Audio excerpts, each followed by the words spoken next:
I never noticed how sharp my boyfriend's teeth were until he came back from his hiking trip, grinning at me with a mouth stretched just a little too far. At first, I tried to convince myself I was imagining things. He'd always been a little odd after camping, sometimes bringing home weird stories or odd souvenirs, but this time it was different. His eyes tracked me around the room without blinking, and every time we sat together, he'd lean in just a bit too close and ask, "Do you remember the day we buried the bones together?" The question made my stomach twist because, as far as I knew, we'd never done anything like that.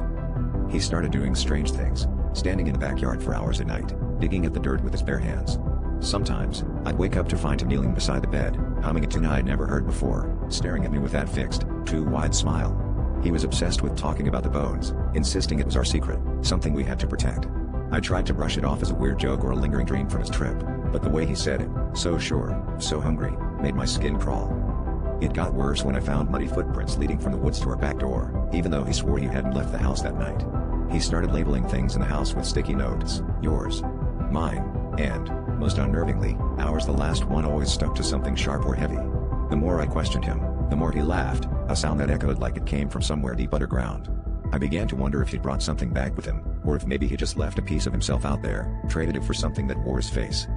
Last night, he stood over me while I pretended to sleep, whispering about how the ground would remember us, how the bones would always call us home. "You'll remember soon," he said, voice low and not quite his own. I kept my eyes squeezed shut until he left, but when I finally dared to look, I saw dirt smeared across the bedroom floor, and something pale and jagged poking out from beneath the bed, as if it had been buried there all along.